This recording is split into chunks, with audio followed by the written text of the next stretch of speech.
You are listening to Missed Apex Podcast. We live F1.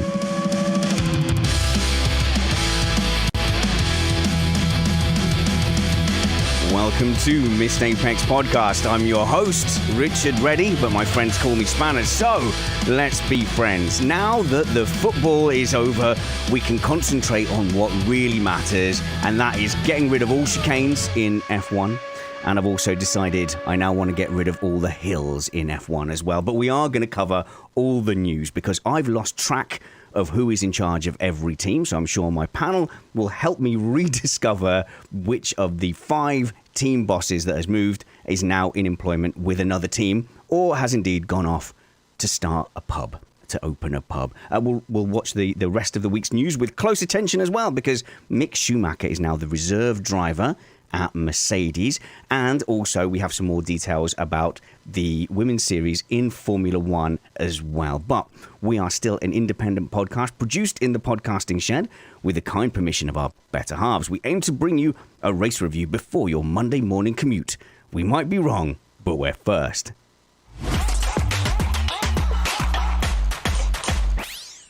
I am joined in the shed, as I so often am, by Matt Trumpets. How's it going there, Matt?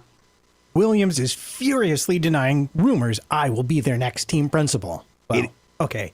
Maybe more like they just haven't said anything about it at all. We should all check our inboxes in case one of us is accidentally an F1 team principal. Indeed. There's been quite a bit of dancing about the top positions in the last week or so. Just when we thought silly season was over, it got even sillier. Well, I hope you're keeping up because I certainly haven't been. We're also joined by Chris Stevens. How's it going, Chris? Hey, Spanners. I am fresh off a night of merriment at the Missed Apex Christmas party, hosted very generously by our own Mr. Brad Philpott. How can it be the Missed Apex Christmas party when you had it in the wrong country? I'm in Spain and you had it in Britain. I feel insulted and hurt and hurt. I mean, it was a very deliberate ploy. What you don't realize is that we've been pushing you to move to Spain for several years. We've been inceptioning you since the start of Missed Apex. The perfect crime. And also we're joined by Alex Jeansy Vangeen in a Christmas jumper, and I'm sure you wouldn't have betrayed me by going to the wrong country Christmas party. Yeah, absolutely.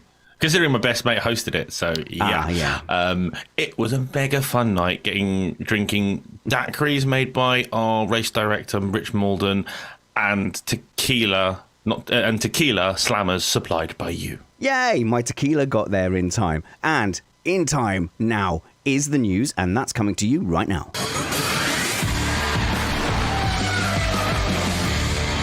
Yeah, Matt, this is normally the time of year where we have a little bit of freedom away from the news ticker, a little bit of creative license. But so far this season, the F1 news has kept ramping up, and I'm sort of mildly suspicious whether all this team principal news was all ready to go, say in November, and they went, no, hang on a minute, hang on, we've got to stay in the headlines come December 18th. Yeah, well, you have to applaud the writers at Liberty for giving us this kind of a narrative in between the end of the season and the start of the next season. And I don't know about you, but I don't think it was a huge surprise, some of what we heard, but some of it definitely was. And whenever you're ready, we can dive right into some of those details. Yes. Okay. So, I mean, we could start with what I know, which is that Binotto got sacked, which is bizarre because Ferrari absolutely. Did he not get sacked, Chris? Well, he jumped before he was pushed. Oh, okay. It was one of those, was it? Yeah. Yeah. Much. Okay. So, I think. Does anybody here think that wasn't the case? Like, he didn't go, oh, I'm tired of Formula One and I'm really behind on my fishing. Find me at the nearest riverbank. It's a shame because I feel like he was actually making Ferrari likeable again. I say again, making Ferrari likeable. Yeah, I was going to and actually building maybe an ethos of trust in the team that mistakes can be made and not be severely punished by, I don't know, firing line by the Italian special forces. It's it's like they've taken what could have been a good manager, or if they gave him a little bit more time, and just taken the football manager approach and gone, nope, we don't have instant results, get out.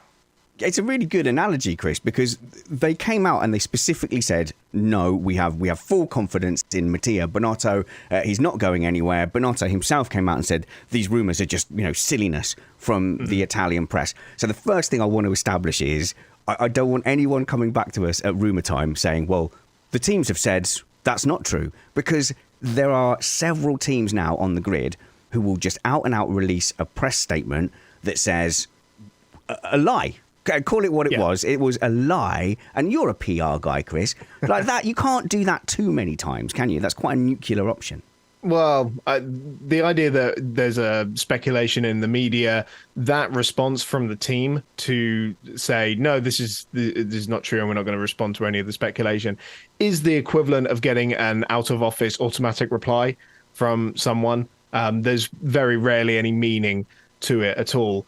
I think that Ferrari, the higher ups, in terms of the broader company, not just the Formula One team, have spoken very harshly about Mattia Bonotto and his time at Ferrari, because we forget that, okay, maybe this year they had a chance to fight for the title and they didn't quite deliver on that, but it was still their best year in Formula One since 2018. And since Mattia took on the role of team principal and sort of managing director as well. So I feel like it's very harsh, especially when we anticipate that Ferrari are going to be title contenders next year again, assuming they build on what they've created this year. But the comments that were made were very harsh. Second is the first of the losers, and they only seem to care about being in first place, which of course every Formula One team does, but it failed to acknowledge what Mattia Bonotto had actually accomplished within that team. I just want to go to Alex's point again, which is that, making Ferrari likeable. I'd not really thought about it because my default, just from a sporting point of view, is to hate Ferrari. But you're sort of right in that they did seem like a team where they had top cover for the first time, and it felt like their manager, their boss, was there like gunning for them, even in the face of like these horrendous mistakes. He would go, oh, no, that was just the wind and a seagull dropped a coconut. The intriguing thought is that whether intentionally or not, Ferrari top management, by saying things like second is first loser, may have talked themselves out of Bonotto doing that job for another year, and maybe finally bringing to Ferrari some of the more ephemeral things that they need to win a championship. We don't know for sure, and now we'll never know for sure. It's amazing the effect that it's had on Formula One, because Bonotto going was the first domino in this huge run of Vassar coming in from Sauber and Seidel going to Sauber, and then the other changes at McLaren as well. It's had a huge implication on the rest of the grid. Yeah, and this, Matt, is where, I really do lean on you and depend on you. Who works where now? Well, let's start at Ferrari. Okay. Since that's where we are now. And this will be Cedric Vasseur, formerly of Alfa Romeo, formerly team principal for good old Leclerc there, has been, after much speculation that all turned out to be more or less right, moved over to run Ferrari. Okay, firstly, I thought he was called Fred Vasseur, and I've just Googled it. I did not know that, it's Frederic. So what did you call him? What did I say? I can't remember. You said Cedric. So I thought you confused. That's pretty much the same name, isn't it? Oh, I don't know. No, Frederic and Cedric are two different words. No, okay. Nice try. So they're only separated by a couple of letters in the alphabet. Let's not get picky here. Let's be over familiar and always call him Fred, as if we're his best mates at a barbecue. But of course, you mentioned that Charles Leclerc link, and Fred Vasseur also owns the ART Grand Prix team that you see racing in Formula 2 and Formula 3 that Charles Leclerc raced for when it was called GP3, and they won the title together as well. And of course, had his first Formula 1 seat with Fred Vasseur at Alfa Romeo as well. So they have a pretty good relationship and a long-standing one at that as well. So I feel like that's going to be very beneficial. But I think the important thing is that Ferrari have hired from outside of the company rather than hiring from within. Which is obviously different to McLaren's response, for example. But I feel like with Ferrari, it was very much needed because we keep on talking about there's some sort of systemic issue, and Vasseur is a renowned problem identifier and solver. Examples. And I think, there's loads of cases of how he turned around Sauber very quickly. I think in his first day, he canned the Honda engine agreement that they were supposed to have for 2018 as well. So he's done a great job of turning Sauber around, and he should very quickly be able to identify the problems in the Ferrari Formula One team. Yes, his actual record since returning to Sauber in 2017, which became Alfa Romeo in 2018, was 10th, 8th, 9th, and 6th this past season when we had the aero regulation reset. He may be good at identifying problems, but it's not like Alfa Romeo didn't have their own operational problems this season. So I'm going to wait and see if he's any more capable of addressing them than Mattia was. Any counter on that, Chris? Because he's painted a bit more of a negative picture than you. Well, I think Alfa Romeo's had a lot more issues this season. The main problem being the lack of development throughout the season. Obviously, we all know they started the season with the lightest car, one of one or two teams that was actually able to meet the new minimum weight regulations because it was so much harder with the new heavier cars to actually meet that standard. And that's why they really hit the ground running this year, and it sort of tailed off. But I feel like you're right in that he's going to be really under the spotlight now as a Ferrari team principal, not just from the Ferrari higher-ups, but from the Italian media. Neither are known for being very forgiving to the Formula One team. Alex? Yeah. Fred doesn't take any prisoners, though. And I think he has the will and the personality to lead that team, and hopefully we'll see some good things. If the technology department is still doing the good things that they did with the car, he can go and kick some butt in the strategy department and make sure they're not making some of the absolute howlers that they made this season. There should be something in contention. But I mean, I still go back and think it's harsh on Binotto, because I don't think, even with all the strategy woes, even without some of the reliability issues, I still don't think they would have beaten Red Bull. So I still think they did the best that they could have done. I mean, it would have been less of a squeaky bum time to lose second place to Mercedes, but I don't think they would have done much better. So it's still harsh, but I think Fred Vasseur is a good option. Well, the interesting thing to me is talking on the technical side briefly. One of Ferrari's biggest weaknesses has been bringing developments throughout the course of the season. And when we look at Alfa Romeo, as Chris correctly identifies, they showed up with a really good car that was the lightest car and therefore extremely competitive at the beginning. It was also the shortest car, interestingly, I learned.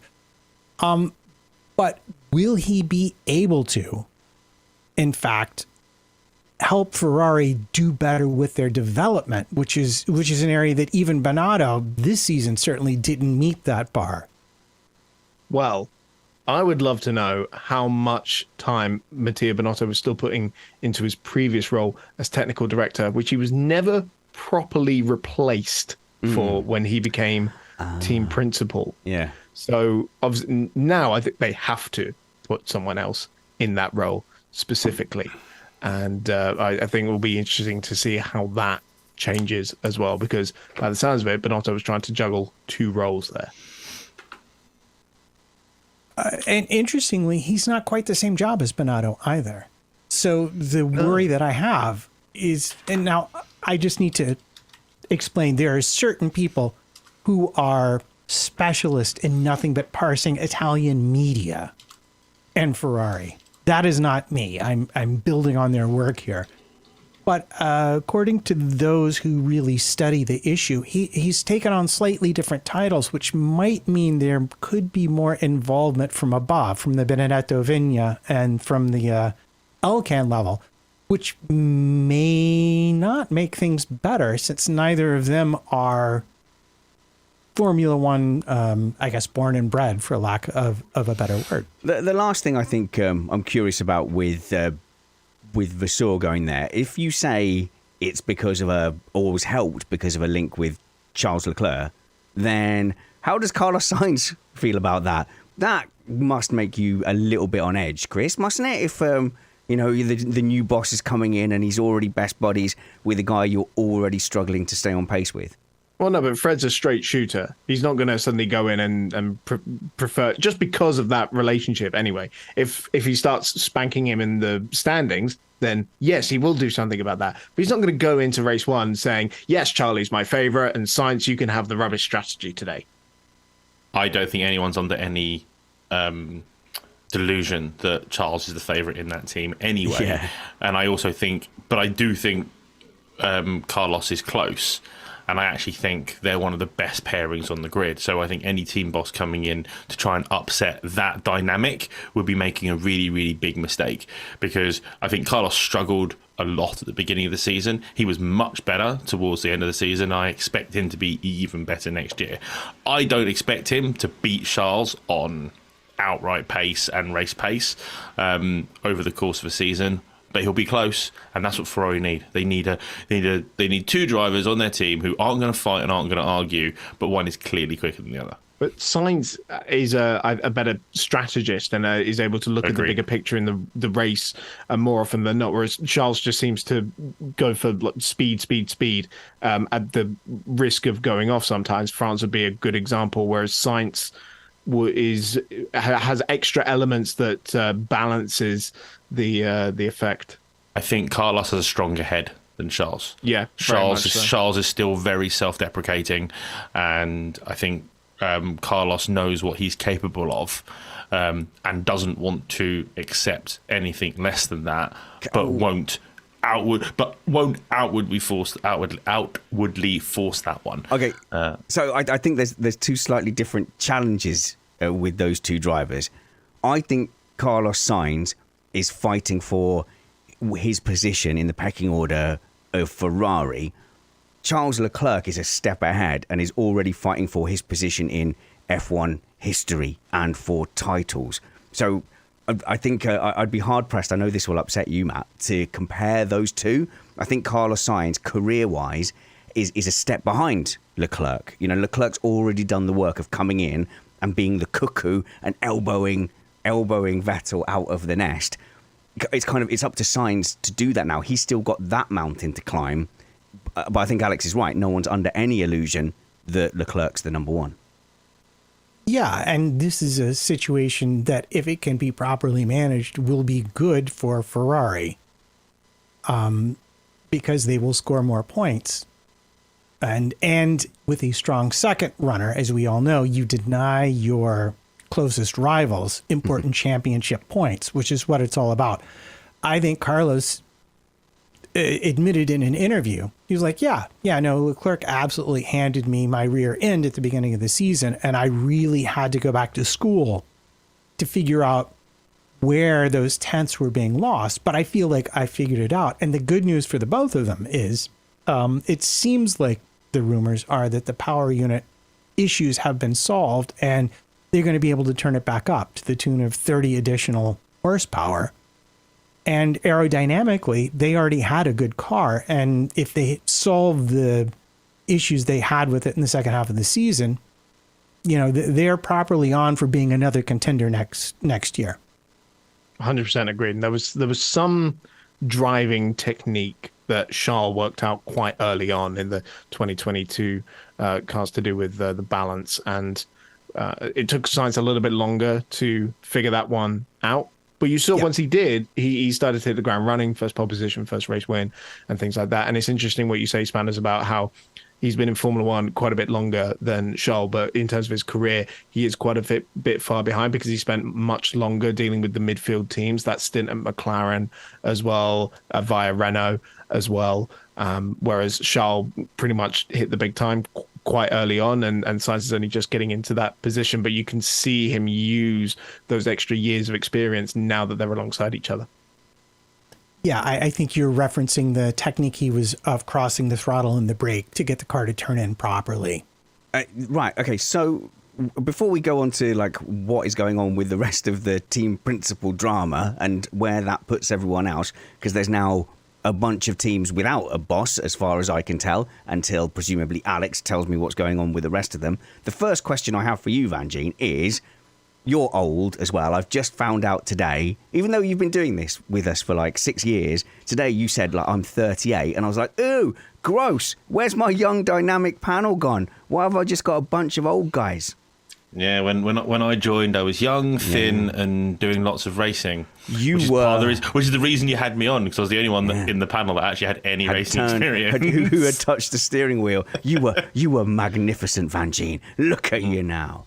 Struggling to beat spanners at karting events. My goodness. Only because of weight. Anyway, let's not have that conversation. And I'm not exactly sitting here with 5% body fat either. But yeah, 15 years ago, you would have been a 23-year-old F1 fan. I know, sorry about that. But okay, but look, mid-2000s, go back to like 2003, something like that, 2005. How many team principals did you know? I think I knew John Tott and Martin Whitmarsh. And I think that was about it. We never had this level of interest or knowledge about who was the team boss. And Christian Horner, because the whole hoo-ha that came when he came as the youngest ever there's that, team principal, and that he wouldn't last. It's a shame he did last, but oh well. But yeah, as far as, you knew who and Ron Dennis, of course. Ron Dennis, obviously not a team principal, but owner. But you knew who the people in the team were, the ones that put them forward and put themselves in front of the camera. Wasn't Ron Dennis team principal at one point? No? Yeah, he was. Was he team principal, or was he was just the boss, wasn't he? No, I don't know. He did whatever he wanted. Okay. So yeah, but did I know who ran? God, some of the lower teams. Who was the Minardi boss? I think I started to take notice of who was the team principals when the new teams came in. When the Caterhams, because there was real fights between Hernandez and now I've forgotten their names now that I've said it. There was Hernandez and Chris, help me out. You had Boulier, didn't you, at Lotus initially before Matthew Carter took over? That was the different Lotus, wasn't it? Oh, right, yeah. Oh, yeah. Yeah, well, there we go. The little bald guy whose name I can't remember. So there you go. I think my point is being made somewhat. It is, but the thing is, I think now most enthusiastic F1 fans could name half of the team principals, which is, partly down to the DTS kind of effect and the fact that Gunther Steiner can be basically a celebrity in F1. That is a massive change for the boss of a midfield team. Well, do you know all the... Okay, maybe you're not a football fan, but I think most football fans can name all of the team managers in the Premier League. Or whatever. Is it the Premier League that's the top one? You might have outed yourself as not a question you should ask after a statement like that. Well, I don't know. I don't watch it. I just hope all the teams have fun. But yeah, so maybe it's an indication of the growth of the sport now that these team principals really are characters and personalities. And I don't think that's going to change. And I actually think that will influence the team's choice as well in who they bring forward. So I wonder if Binotto would be the correct candidate if the DTS thing had started a few years earlier. So I think that's just interesting to kind of watch as we go forward. You're a PR guy, Chris. Like, Haas must be dining out on Gunther Steiner because he is an absolutely fantastic frontman for Haas. Well, he's absolutely the reason anyone is a fan of Haas, really. The fact that they are the sort of plucky team with the very irate team principal, because he is definitely a big character. He put Haas on the map for a new generation of fans. Of course, there was obviously the American influence as well. Matt's going to sit here and tell me about how amazing it is to have an American team in Formula One with the backing of someone like Gene Haas as well, who is a legendary name in American motorsport. But for obviously the wider audience, yes, Gunther Steiner put that team on the map.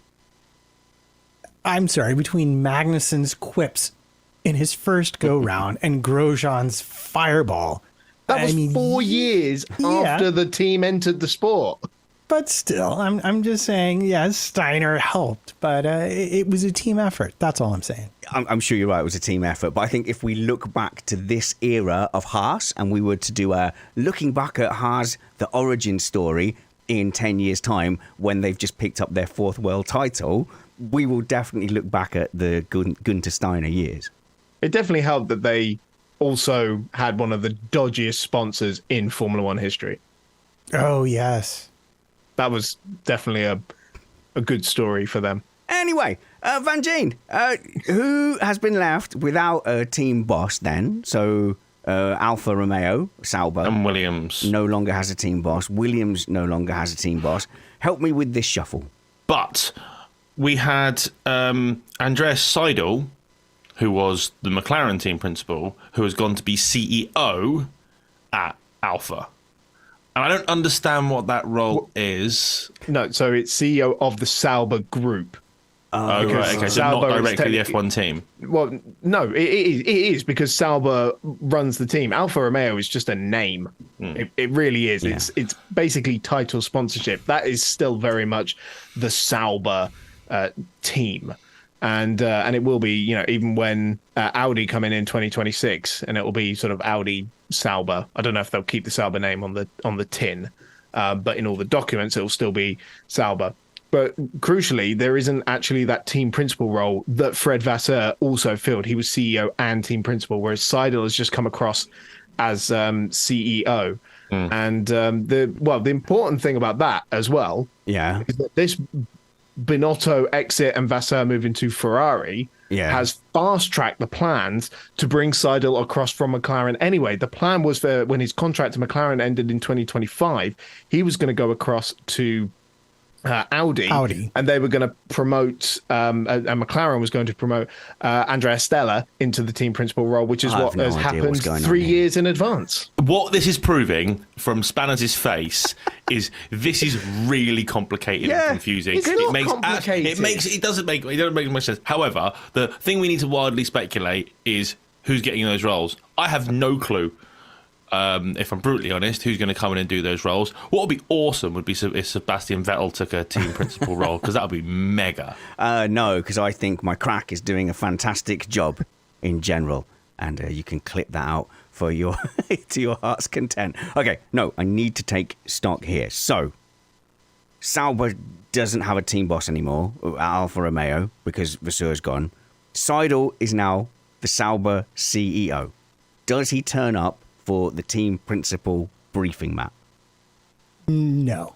Right. No. His job is really to oversee Audi in 2026. Hang on, the Audi F1 team. So he'll be the Audi F1 team principal. He will. No. Oh my God. What is going on? He's still just Sauber CEO. He is going to be the layer above that. Okay. Imagine He's the if big Toto boss. Wolff It's an cloned upgrade. himself. This would be the Toto Wolff that ran all the business stuff and oversaw the development. Because Seidel is a technical guy. Well, hang on. At the end of the day, I think we're going to be potentially looking at maybe Alan McNish. No way. Someone with big Audi ties. Oh, wow. Ran their Formula E team forever and a day and had already been talked about as a potential team principal for the team in 2026. Maybe he gets fast-tracked and takes over earlier. I found myself standing next to Alan McNish at the Autosport thing at the NEC in Birmingham. And we were just standing there. We were both just like generically hanging around. So really, I should have gone, oh, Alan McNish, hi, it's nice to meet you. I'm Richard. And I had a conversation. Instead, I just sort of nodded at him and acknowledged that perhaps you've been talking to people all day and you don't want to speak to another random idiot. He's a really nice guy. We had nice chats a couple of times. Ah, yeah. Okay. I when I was a Formula E journalist, he was running the Audi team at the time, and I can tell you, he did a magnificent job. Then ruled incredibly well, and I imagine would bring. Oh, I like the way you've said that. More. I like the way you said that. Ruled, not like governed or led, but ruled. He ruled. But he doesn't seem like the sort of like Iron Fist character, is he? No. No. No, it wasn't. It wasn't with an iron fist at all, but just a great leader, I think. Oh, okay. So he's going to be the team principal. I'm confused why Matt compared it to Toto Wolff. Is Toto Wolff not the team principal of Mercedes? Not technically. He's the head of Mercedes-Benz Motorsport, isn't he? They don't have a team principal role. They don't have that traditional. Again, he's like Ron Dennis. He's just going to confuse everything. It's just like there's a CEO presence. It turns out oversees the whole group. Okay. And then there's someone who specifically is there for the team. Okay, well, it turns out I didn't know anything because I thought that Toto Wolff was the team principal The thing is, of Mercedes. because Sauber does more than F1, right? So what it basically means is that Andreas Seidel will be in charge of everything that Sauber does, whereas the team principal of the F1 team just runs the F1 team. And you think that will become Alan McNish when they become Audi? Might happen sooner. Oh, jeez. I think it's a good guess. Yeah. Oh, okay. But so there's not. Yeah. So McNish. You say sooner, it's not going to happen before 26. Well, it might, given that the position is now available. Is empty, isn't it? What's McNish up to? Is he fishing? Not a lot, I don't think. Oh, okay. I don't know what team principals do in. He's at Audi doing Audi things. No, okay.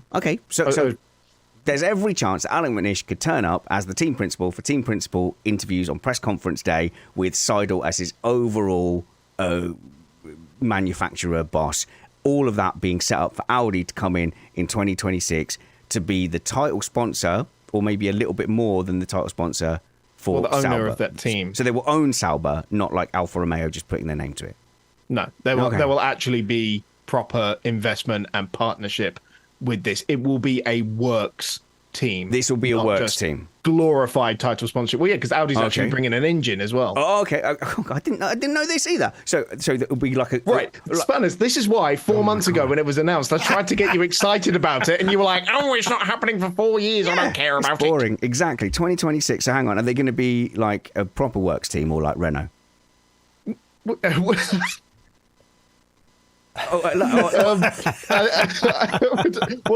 In my head, it will be like when they were partnered with BMW and they would mix it up with McLaren and Ferrari. Oh, that was a cheap shot. I'm so sorry. I feel really bad about that. But the fact is that Renault kind of went, "Oh no, it's not Renault really doing badly. It's actually Alpine." That's why I made that jibe. But okay, so Vangeen, let's go back to unpicking this mess. So Sauber now kind of has a boss. Maybe McNish is coming in at some point, but you'd imagine Seidel's going to be the front guy, much in the same way that Wolff is doing stuff overall. So that now leaves McLaren without a team principal. No, McLaren have another Andrea. Oh my god, Andrea Stella. They couldn't help us out by just having a differently Christian named person. No, they had to. Wow. No. So Andrea Stella has stepped up into that role, and this was the whole thing that Chris was talking about before, which is where it was very much planned for the Audi thing that Seidel was going to move up and Stella was going to move in, and what Zach Brown ultimatum Stella with was, "Are you ready to move up?" Because Seidel wants to go. So what happened was they did a really sensible and logical thing for a Formula One team, which is they let everybody get out of their contract and just move earlier. Yeah. Without any arguments or fallouts or buyouts or sentencing to court. It's really, really mature for Formula One. I don't like it. I've already had a pop at Alpine, so if someone else could complete that sentence, that'd be really great. So Andrea Stella will be a familiar name to people who pay attention to who's in the teams and who's engineering what drivers and that kind of thing, because it was obviously our voice on the radio to Fernando Alonso at Ferrari and came over to McLaren, I think roughly around the same time that Fernando Alonso did, and has sort of over those last few years really been taking on more and more responsibilities in a higher position within the team until ultimately he's taken the team principal role. And there's somebody who's really put in his years in Formula One. I'd be interested to see the kind of job he does. Matt? Well, I find it interesting. So at Ferrari, we have Vasseur. Ferrari hiring from the outside for the first time since like 1997. At McLaren, with Seidel going to Sauber, we now have them promoting Andrea Stella from within. And I think that might be a bit of a show of strength from McLaren. like kind of like Mercedes. You remember they lost the guy who ran the power unit thing. Andy Cowell went away, and the next guy just took over. And we lost this guy, and the next guy took over, and we lost that guy, and the next guy took over. And there was no real interruption in how well Mercedes did at things. And McLaren's just kind of saying like, oh yeah, well, like it was going to happen eventually anyway. So what's the big deal? See, the thing is, Chris, we were just criticising perhaps Binotto being promoted from within. McLaren are now going down that route. It's not something I like to see in an organisation, because like how long has this Andreas been there? Has he been down there spannering? Was he one of the pit crew? Is he able to separate himself now and put himself up as the big boss, the number one guy, the head honcho? Everyone started from somewhere, haven't they? And Stella's came across from Ferrari and has been at McLaren for a few years now. But I think you've got two completely different scenarios going on at McLaren and Ferrari right now, where McLaren is on this very much an upward trajectory and moving things forward. And the way things are going at the moment, they have no reason to bring in an outside perspective. Because they already did that a few years ago when they were really on the slump, whereas Ferrari have needed a different perspective. They've needed someone to shake up the traditional management of the team. Ferrari needs someone to do for them. Well, I say this, and I'm really more thinking of Williams, but I think to a lesser degree, Ferrari needs someone to do for them what Zak Brown did for McLaren, which you accurately reference as being a culture issue that's problematic as well. But it also occurred to me that Binotto is still floating around, and if I was Audi, I can't think of anyone I'd rather have running my engine program right now than Binotto. Oh, let's start that rumor, Chris. Let's start PRing that. Well, I think Audi has got so many people they can rely on, and that obviously from their old LMP1 program, which was really the height of these Le Mans prototype cars, and very different to what you get at the top class of Le Mans now, where those cars were producing like 1,000 horsepower, and 50% of that was from the batteries and the hybrid power. Where obviously it's a little bit different in F1, and even the 2026 engines aren't going to have that much power coming from the batteries. But there's still going to be plenty of people that Audi can place in that team to work on the engine. Maybe they do want to bring in someone directly with Formula One experience. Binotto has got the option now, really, of does he want to take a team principal role at a team that needs him? Should he take a technical director role? Should he take an engine specific role like he used to have before he became technical director at Ferrari as well? There should be a lot of open doors for him, really. You've got to think Binotto, he knows how to really get that fuel flowing at a good rate, really good rate. Allegedly, thanks. Lawyers, thank you. So Vangeen, that leaves us, I think, with one last spot to be Williams. So maybe Binotto will go to Williams. I mean, it'd be weird, but maybe or maybe because he's just buying everything at the moment. Maybe Elon Musk might just buy Williams and make himself the overlording conqueror of Formula One at Williams. Oh my goodness, me or the panel, none of us have any strong opinions of Elon Musk and or Twitter one way. I just said he's got a lot of money and likes technology. Chris. SpaceX team. Chris, F1. Right. So in terms of Williams, Doralton thoroughly unimpressed by Jos Capito. Is it? Apparently, by his performance and his demeanour. Oh, no. Ooh, that's not good. So although the statement was very ambiguous, and was even a bit like, he put off his retirement to do this, and then we think it's time for him to retire now. It seemed to me there was a bit more of a push involved. Okay, so they've sent him out to pasture. He's gone fishing as well. Exactly. They're all fishing together on the ex-team principal riverbank. Now, one of the names associated with the role has been Susie Wolff.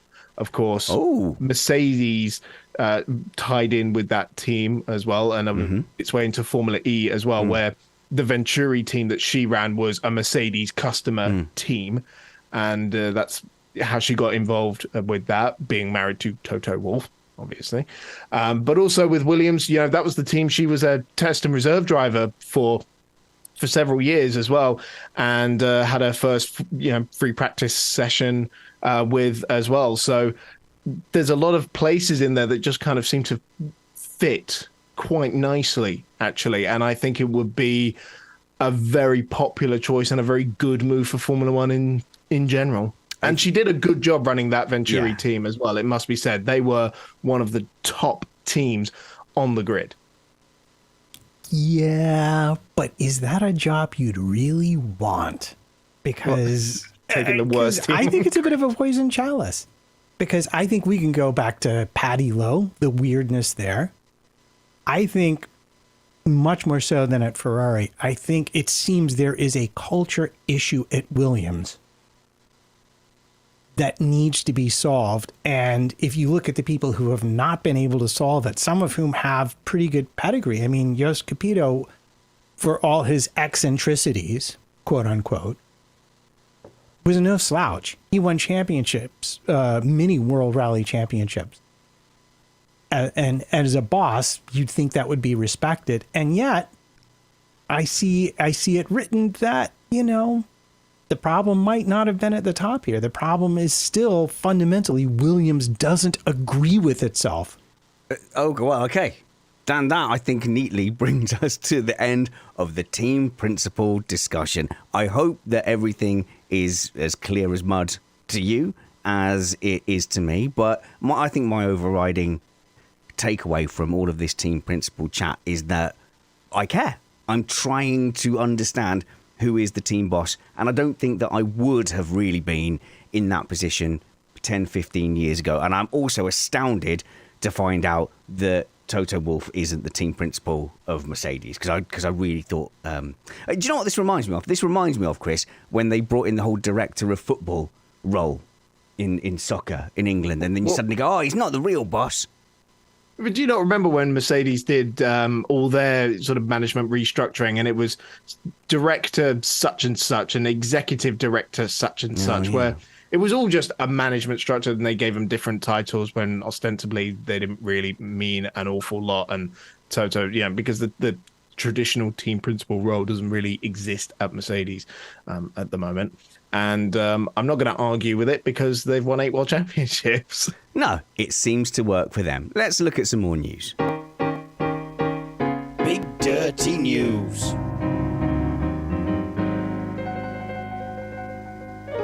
Okay, so we are looking at Barcelona changing some of its layout, and this is very, very exciting. And I feel that this is specifically Formula One and the Barcelona racetrack listening to me, Richard Reddy, in my spiritual shed, saying that all chicanes are basically garbage and ruin Formula One. Well, the fight against chicanes has struck a swift blow to the enemy, because it looks like we are finally getting rid of one of the cursed enemy, which is the final chicane in Sector 3 at Barcelona. So the new / old layout will be you go down the hill to turn 10. They've already done some work on that, extending that straight, making it a bit of a sharper turn up the hill. But instead of now going right, left, right onto the back straight, it's going to be a bit more of a flow. So they're going to be on the power for longer at Barcelona. And Barcelona is one of the tracks that I think people love it. People play it on sims, people watch it on other series and think, it is undoubtedly a fantastic racetrack, but more often than not, it has stunted racing in Formula One. And I think it's long overdue that they do something to tweak or to fix one of the best racetracks on earth. And I think, a positive move for me. Chris Stevens. Yeah. So this movement of yours, Spanners, yes, kind of coincides with some other things you don't really like about circuits, including camber and I don't undulation. like camber. No, I don't like undulation. No. Right? Yeah. I think what you want to watch is just drag racing, and I ain't talking about RuPaul. No, listen. I feel like, and I'm looking around my panel, not everyone is agreeing with me on this. And you're absolutely right. No. I don't like camber. I think it makes things awfully complicated, and we can't, I have no truck with it. Look at Zandvoort Turn 4. It's bizarre and strange, and no one knows what's going on. There's some argument for error generating, but really the thing about camber that throws me is yet another feature of street tracks, which is rubbish because obviously you want to camber a road to get rid of the rain. So that's most of my objection to camber. What else don't I like? Undulation. Undulation in tracks is a nightmare for rubbish gamers like me who then want to play those tracks and can't see where the corner's coming. Alex, what's the track I hate on iRacing? Road Atlanta, or is it Road? What, the one where you went to the wrong pit stop? Yeah. Okay. Yes. Yes. It has a very horrible last corner that is not only up a hill, then down the hill, off camber, and unsighted. Yeah. It has pit lanes either side of the track. Okay. Which is very confusing. So I have a question for you, Spanos. Oh, okay. Right. Go on then. If you don't like chicanes, I don't. And you don't like undulation. I don't like undulation. And you don't like camber. Yeah. What is your ideal circuit? Silverstone. Have you written it down on a piece of paper? What have you written down on your paper? Silverstone, exactly. all racetracks should be like Silverstone. Because Silverstone has a chicane. Oh, a little. Yeah. Well, okay, that's fine. But we can now we know that it's possible to get rid of chicanes. We can get rid of club and However, that chicane is what brought us some of the best racing action from this year's British Grand Prix. So I think... And through goes Hamilton! No, hang on. I will say that because the rest of Silverstone is flat and has no camber, it is able to absorb that one flaw. Except for Stowe, which is off camber and downhill. But Spanos, I think your point about the chicanes... generally is these safety chicanes, which has come in, which I do agree with you on. And the chicane at Barcelona is most definitely a safety chicane in that they didn't like how fast the circuit was, so they slowed down that final sector for safety reasons, and also they thought that the slower corners would make it easier for cars to follow each other, but of course that didn't really work out in actuality. And I think now that we've got this new generation of cars that can follow better, particularly in the high speed, circuit safety in general has made huge advances in those 15 years since that chicane was introduced, that maybe now we are in a position where we can bring back the glory of that final sector and allow that circuit to be the fully fast and fearsome challenge that it should be. Matt, make it about tires. Yeah, because if you don't have camber, your tires will never work. Was the point I was going to make about 10 minutes ago. Regardless of what your track surface does, which can also be called camber. If you don't camber your tires, then they won't work properly in the turns. How the heck did you shoehorn tires into this conversation? I just knew he would be How long have you known me? Yeah. How long have you known me? You know this is always possible because racing is always about tires, ultimately. Your broader point, Mr. Trumpets. My broader point is that a lot of safety, as Chris accurately points out, really does go back to 94 in Senna, but it's always a concern. The speed of the cars in corners is always what worries the FIA most. And so achieving grade 1 homologation for the track in this configuration will be the everything as to whether or not it really happens. And I know like George Russell didn't he come out talking about that for the drivers a couple of years ago for Mercedes? This has been looked at for a while. I suspect they want very much to make it happen. And maybe with the new types of barriers, they can make it safe enough for the FIA. I really hope they can, because I think it will improve the racing.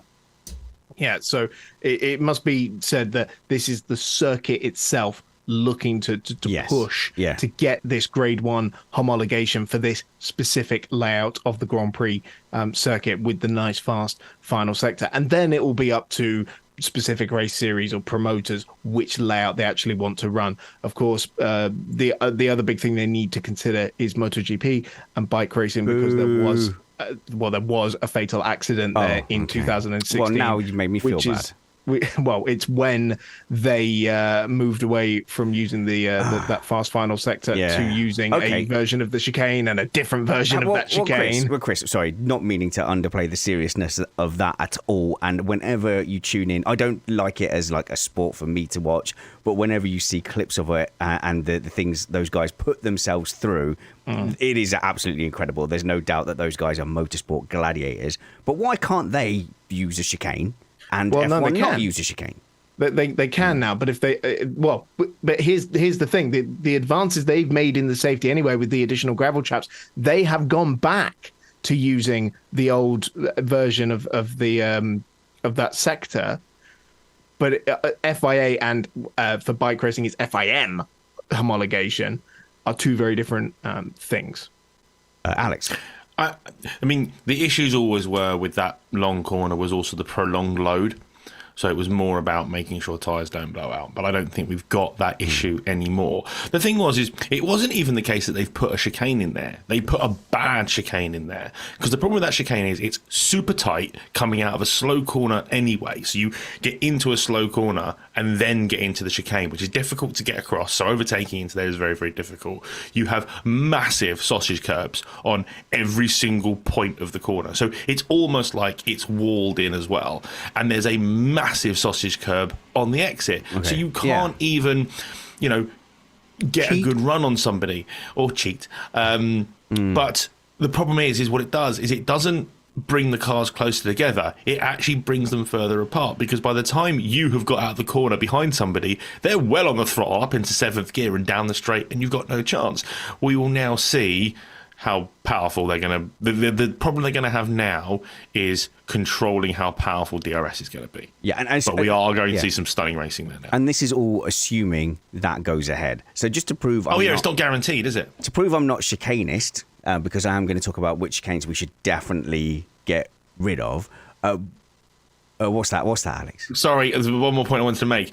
The only thing is as well, with the changes that they made to turn 10 a couple of years ago, yes, I think they took away a really good overtaking point. So it's actually good they're doing this, because they're bringing an overtaking opportunity back, because the new longer left-hand hairpin has taken away an overtaking opportunity, because you can't dive on the brakes and someone in there. Okay, so but if you look at, there are reasonable chicanes. So if you look at a lot of the Montreal chicanes, for example, where they open up on the exit, and it's all about getting down to the apex at a good speed and then lining yourself up and flooring it through the second part, that can generate good racing still. So the one before the hairpin, there's still a lot of overtaking into the hairpin. But when you've got ones that are like real stoppers, and I understand the reasons behind some of them, like Imola, for example, that's a great example. They specifically put those in for safety reasons to slow people down. That doesn't have such a good effect, on the racing. But there are some good chicanes out there. The reason the Canada ones are so good is because they have flat curbs on entry and they are high speed. That's the difference. Yeah. You do have quite a heavy braking zone, but you can carry so much speed through there that it is a real challenge. I mean, obviously, having the Wall of Champions at the very, very last one, again, is iconic.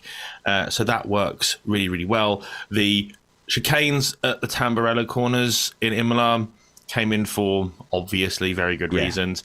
The one near the end of the track is a travesty and is just as bad as the chicane. The one after Aqua Minerale is horrible. Correct. Yeah. It's awful. Doesn't need to be there. They could straight line that, no problem.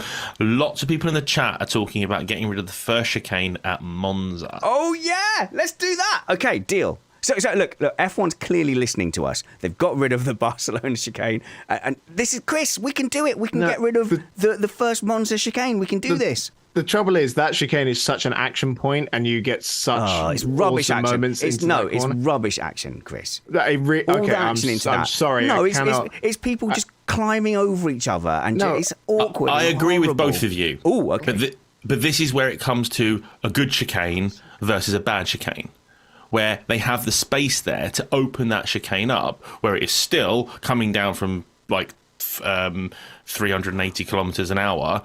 into a breaking point, but they could make that a fast chicane like the Canada chicanes. Yeah, but instead, it's more like a Spain chicane. Well, there you go, Chris. Is that a good compromise? We could make it an opening chicane. So you have to brake, but then you've got a chance to floor it out of the first apex. But of course, the no chicane version of that is often used by Le Mans teams who want to prep for the Mulsanne at Le Mans. So you just straight line that bit and then go on to the Curva Grande. I don't think for Formula One it would really add anything.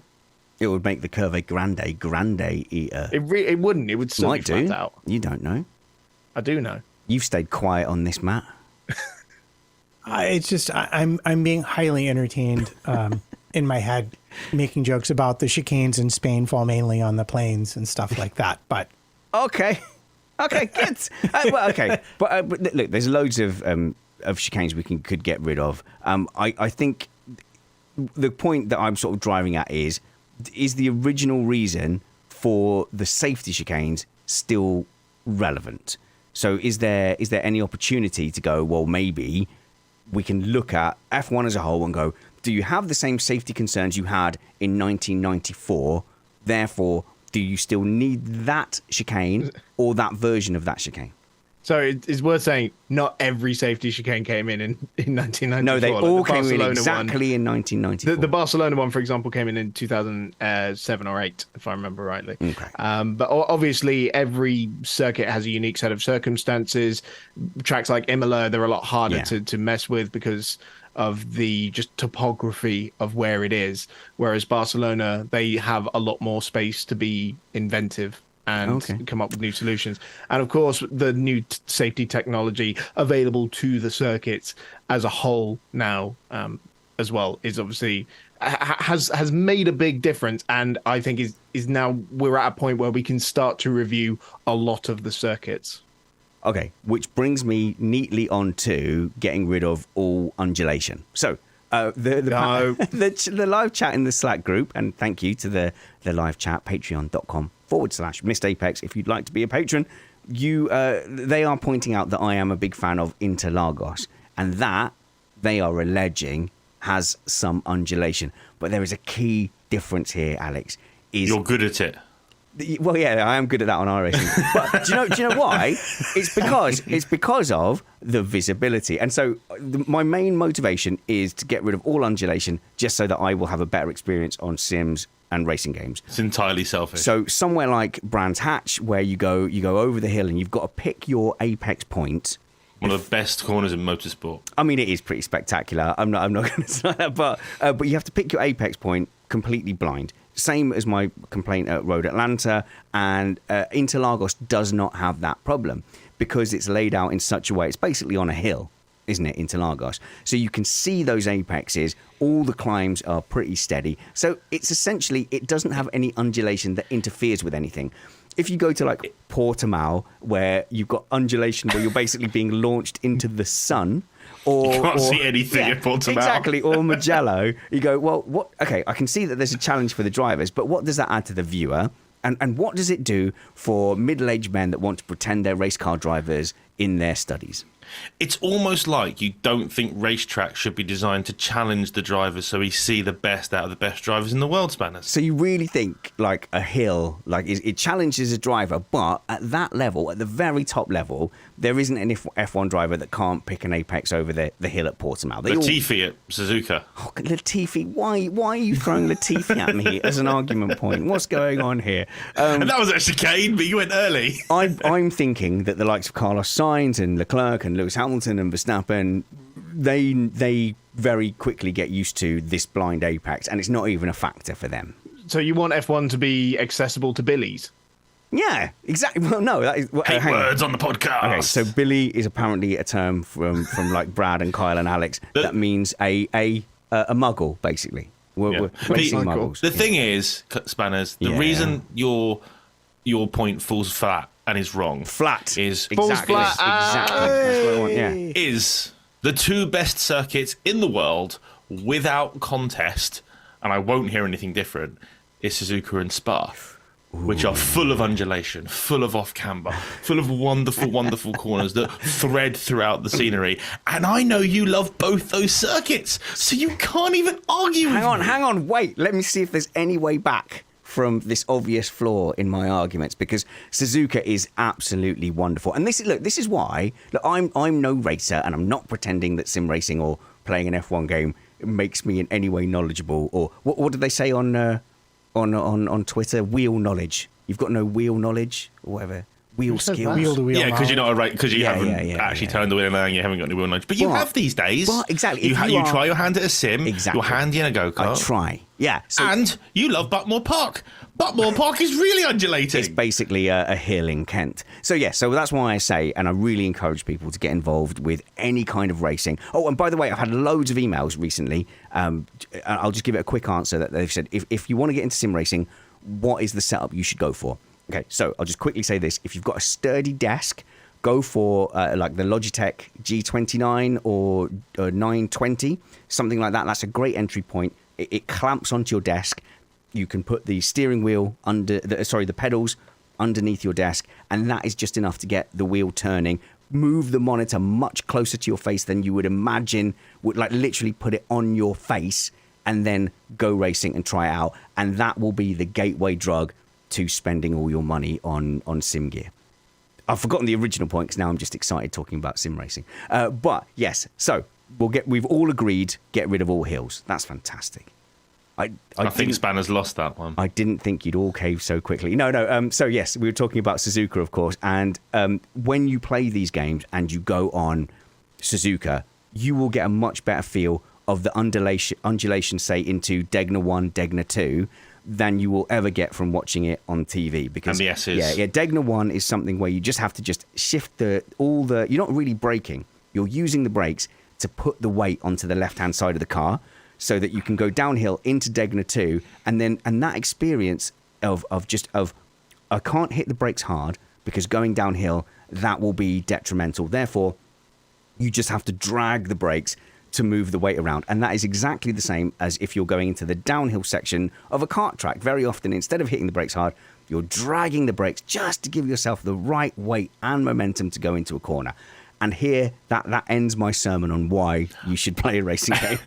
I have a question for you, Spans. Oh, got another one. When you nail turn 1 all the way through the S's, Dunlop, Degna 1 and Degna 2, and you have that breath as you get out of Degna 2, and you nailed it, how does it feel? Feels incredible. Exactly. Hills are magnificent. I've changed my mind. I rest my case, Your Honour. Fine. Okay, Chris, can I have hills but no blind apexes? Just give me that. Come on. No. Why? Clearly, at the next round of the F3 Cup that we run, you will finish no higher than 35th because it's at Spa. Is that the next round at Spa? Yes. Oh, okay. Well, you should go and check out the previous rounds, by the way, on the Missed Apex Motorsport YouTube channel. Click the links in the show notes below. Driver news. Who wants to lead us into the Mick Schumacher news? What's going on, Chris? Why is Mick Schumacher, and I think you and I might be opposed on this, why is Mick Schumacher, after a somewhat unremarkable couple of years at Haas, landing himself with what seems like a pretty sweet gig at Mercedes? Well, sweet gig. Isn't it? Third driver. Is soft landing, isn't it? Test driver and simulator driver, because that's basically what he's going to spend most of his time doing at Brackley, is putting hours into the simulator and attending all Grand Prix next season as Mercedes' official third driver. For me, this is slight PR move for Mercedes.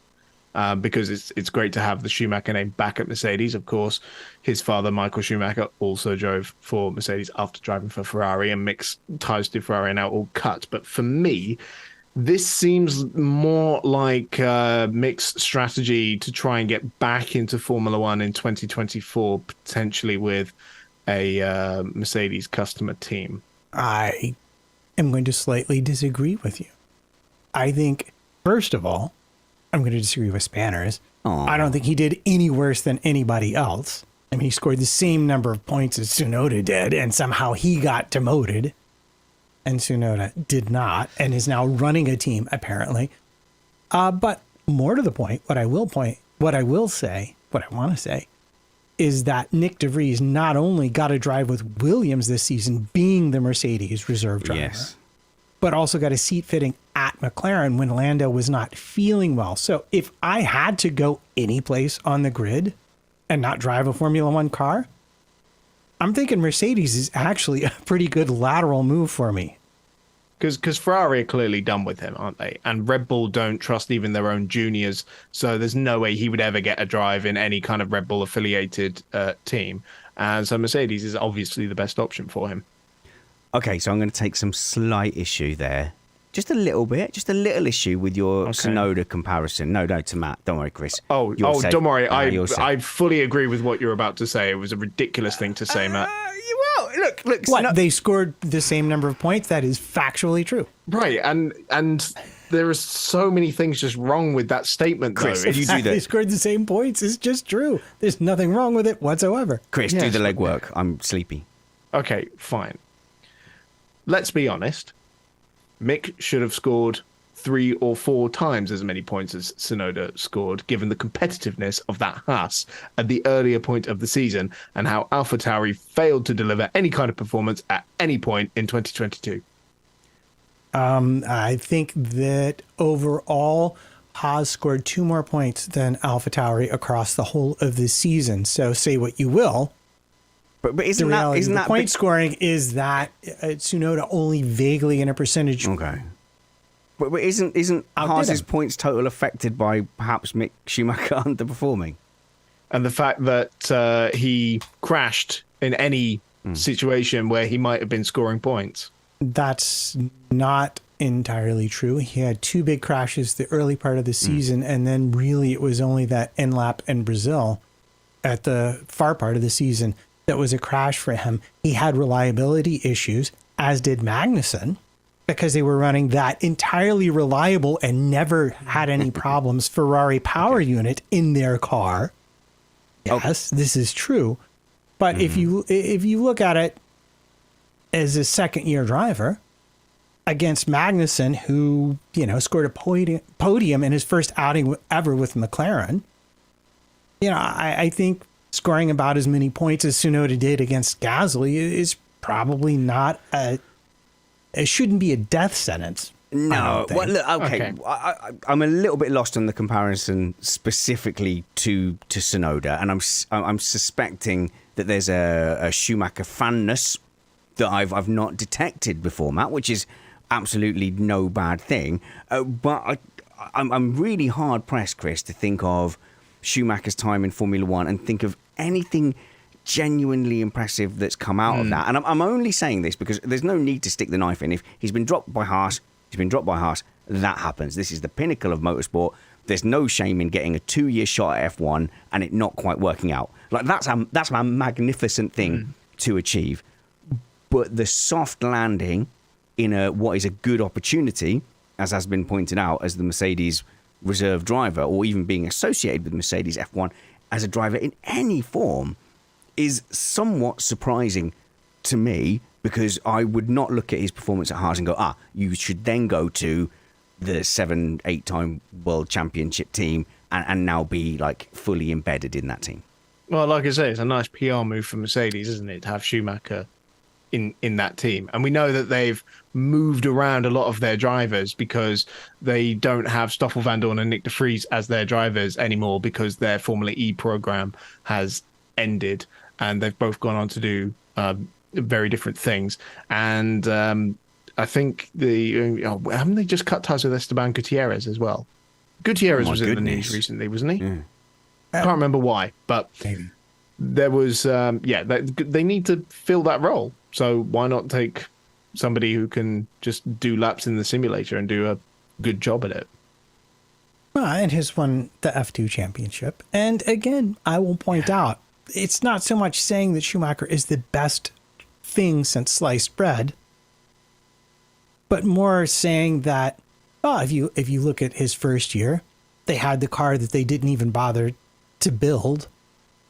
And if you look at his second year against Magnussen, he was ish on par with Tsunoda, also a second year driver. So he's gone. It's an easy pick for Mercedes. It's good from a marketing point of view. Okay. And it's even better, I think for Schumacher, because there's already talk about Audi being interested in a German driver. And a lot of people are talking about him. I'm just curious why you keep coming back to the Tsunoda comparison. Like, I'm genuinely curious. Feedback at missedapex.net. I'm genuinely curious if anyone else thinks that Schumacher rated higher than Tsunoda this season. Because I'm lost on that topic. Wait a minute. I'm not saying he rated higher. Or even I'm equal. saying in teams that scored similar amounts of points with veteran drivers, Gasly and Magnussen, second-year drivers, Tsunoda and Schumacher, it's a decent comparison, and both Tsunoda and Schumacher scored the same number of points across the season. Not saying Schumacher's better than Tsunoda, but I'm saying he did a similar job, and he got the axe, Tsunoda didn't. I think the only person Schumacher did a better job than was Latifi. I have been very, very uninspired by young Mick. It's a shame. He seems like a lovely lad. It's good, for the sport. Not that I was ever a Schumacher fan, but it was good for the sport to have the Schumacher in. It's good marketing for the machine. But I'm very uninspired by his time in the sport. I'm very uninspired by this move to Mercedes. And yeah, I think other than some PR and some laps in the sim, I think we will see Schumacher disappear off into the sunset. And let's be honest as well, especially for a team like Haas, which is, I think, the only team not actually operating at the budget cap, for the number of crashes he had and the amount of damage repairs they had to pay for, it was not sustainable. And as a young hotshot GP2 winner, despite how strong or weak the GP2 field, the F2 field would have been the year that Schumacher won it, Kevin Magnussen, new dad, been out of the sport for a year, came back and obliterated him. Yeah. And that's not good enough for any new young comer coming into the sport. I just there was one slight point that you made there, Chris, that I might want to come back against slightly, was that the suggestion that it might be more for PR reasons. Actually, the feeling I got that it was more a sentiment, more sentimental reasons. Obviously, they have strong links to the Schumacher family, and maybe there was just some goodwill in wanting to provide a soft landing. There is no such thing as sentiment in Formula One. It was done for a reason. You cynic. I think if any team's going to be sentimental on things, it's going to be Mercedes. I mean, they gave Roman Grosjean his last go out. Have they not done it yet? They haven't done it yet. So I knew you were going to mention that. They offered it to him. Oh, I thought they'd done it already. They haven't made it happen yet. All right, I'll reserve judgment until that happens then. Yeah. No. Okay. Well, look, I'm not trying to poo-poo it, and I know there's a lot of Schumacher fans out there, and you're absolutely right. The way he's conducted himself in the sport is incredible. And there's even people in our live chat. There's Dan there who's saying his name worked for him in favour of getting to him to this point, but feels that it's worked against him once it's gone here, because perhaps the working against him is, well, there's an expectation, and my goodness, what a shadow Michael Schumacher's career must have cast. But I'm struggling to say, well, in the Formula One landscape, where you could have a third driver role that could go to a young talent based on merit, or perhaps champions that have come through F2 and not been able to land a drive. I am struggling how a top team reserve driver role has gone to Schumacher. Or put it this way, I'm less interested and inspired by this kind of appointment than I would be for a hotshot kid coming through, and say a Piastri being put in that reserve driver role. Well, in the same way that we've never talked this much about team principals and their maneuverings, we have never such talked about third drivers, because all this hullabaloo about Daniel Ricciardo joining Red Bull again and seeming to be. You mean the Sergio Perez motivation program? Yeah, exactly. Well, of course, he was going to go and join Mercedes, wasn't he? Yeah. And there was a whole, is he going to be joining Mercedes as a third driver? Is he going to be joining Red Bull as a third driver? He said he'd had a conversation. It was never there was never a contract. It was never there was conversations had, and that was as far as that one ever got. For him, he feels like going back to Red Bull was the right thing for him to do. For him, he's taking the break from Formula One because, from my understanding from the interview that he did on Beyond the Grid, he doesn't know what the problems are. He just doesn't feel like himself. He doesn't know what's happened, so he wants to take a break. He had the offer to go to Haas. He could have gone to Haas. He could be on the grid next year and go to Haas. He decided not to. That's interesting. And I think Matt has actually nailed it, which is a case of if Perez does not perform, Christian Horner will not hesitate to boot him out and stick Danny Rick in. I wouldn't be surprised if Perez has another lackluster season that Danny's in the car in 2024. I think Perez wins. He's going to win Bahrain and Barcelona, have a very quick slump, and be gone by Silverstone. That's my prediction. Hey, it's not like Red Bull at all to make big, dramatic driver changes in the middle of the season that result in Max Verstappen getting his first race win. You're actually wrong about that, Chris. They've done it loads of times in the past. Yes. Mm-hmm. Yes, Spanners. Yes, You're welcome. He got you there, Chris. Yep. He got you. Completely nailed Gee, it. darn it, Spanners. We've got You're time so wise. for one more quick news story.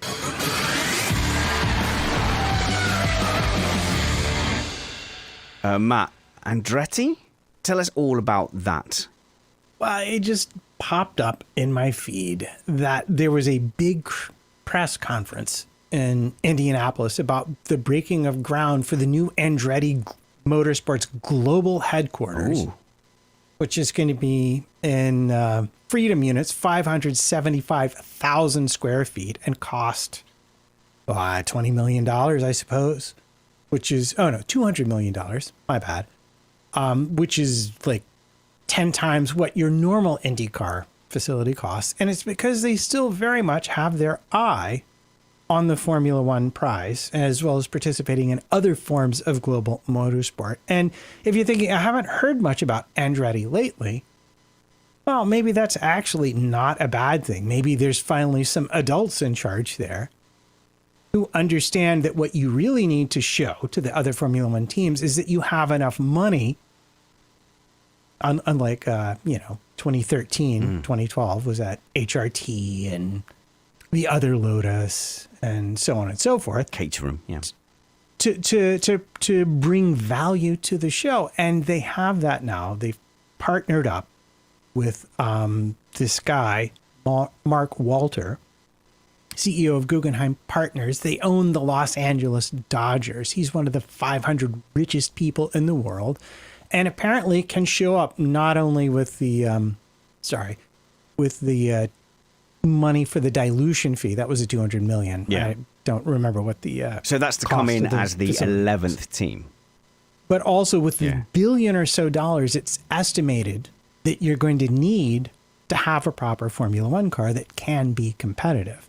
So if they're showing up with real money, then that's a pretty big step on the way to convincing the other teams it's worth giving up a little bit of their share of the prize money to let them in the door, because they're still not talking about buying a team. Okay, so they're still talking about starting their own. When and how likely? 2026 with maybe a new engine partner that Formula One likes. And, we know that Ford has been sort of circling in the Red Bull tracks again. Of course, it wouldn't hurt for the big American brand to hook up with the big American team. They've been talking to Red Bull, but you know who else has signed up for 2026 or at least expressed interest? There's plenty. There's that, the Honda, I think they're called. What? Yeah. Hyundai. But I'm thinking of Honda. No. I thought you were being serious. Well, the Hyundai, yeah. I mean, I've always thought they would be an interesting performer in Formula One. But Honda and Red Bull both have put in powertrain expressions of interest. Honda runs in IndyCar. Andretti is already there. I mean, if Honda's not going to wind up with Red Bull and they want a team, well, if Andretti's coming in, maybe that gives Honda what they want. I don't know. It's nice having all these options again, isn't it? It is. All these engine options so that we don't just end up with, 3 teams that can win races and then a bunch of teams that have to obey what the other 3 teams say. Well, there's so much talk about 2026, and as someone who I've got no patience at all And so whenever you go, oh, in 2026, something, cartoon animals start spinning around in my head and juggling and going on unicycles. I think Vangeen's the same. Like, I feel the same, and there is a regulation in my industry that's coming in 2025. I'm already bored. Yeah. So and that's changing the entire way that I work in my day-to-day life now, but I'm still bored. If you said to me... 2026 is so far away, I don't understand why they don't just do it. Oh, it'll be here before you know it, mate. It will be here before we know it. Do you know what, though? Is there anything tying them into actually doing it? What do you mean? As in, are they, is there any way to get them in? Because I think the big problem with Andretti coming in is the teams that are currently in Formula One. Because if another team comes in, they have to dilute the pot of prize money that goes to all the teams. And the teams don't want that, Matt. Well, and this is why having real serious money on board is going to be the convincer. Yeah, I don't want to give up any money in terms of my share, but if I can demonstrate to you that my team will bring in more money for your smaller share than you're getting with your bigger share, well, then now you're going to take me seriously. Someone with the pockets of Mark Walter can convince them.